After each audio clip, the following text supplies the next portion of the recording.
I am looking at the stars. They are so far away, and their light takes so long to reach us. All we see of stars are their old photographs. It's July 1959, and I am in love. Her name is Janie Slater. She is a physicist like me. I am 30 years old.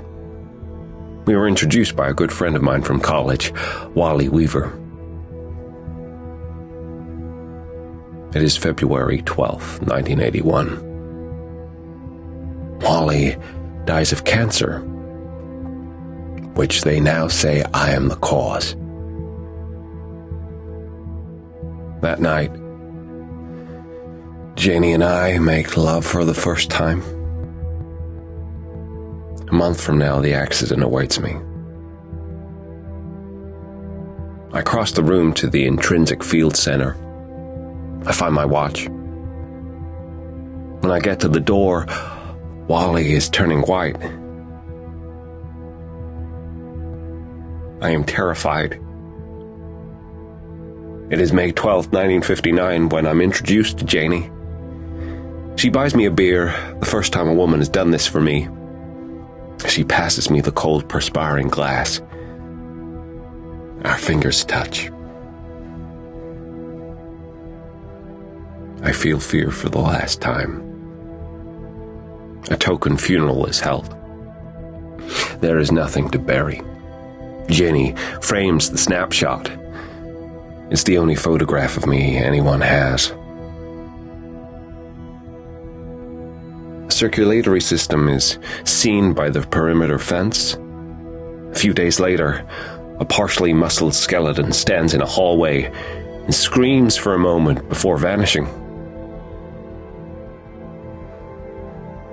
They call me Dr. Manhattan. They explain the name has been chosen for the ominous associations it will raise in America's enemies. They are shaping me into something gaudy, something lethal. In January 1971, President Nixon asks me to intervene in Vietnam, something that his predecessors would not ask. A week later, the conflict ends. Some of the Viet Cong forces want to surrender to me personally. Hollis Mason, a retired costume hero, writes a book. In it, he calls my arrival the dawn of the superhero. I'm not sure that I know what that means.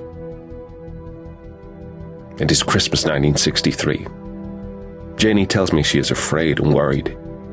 She says, I am like a god now. I tell her I don't think there is a God, and if there is, I'm nothing like him. I tell her I still want her, and I always will.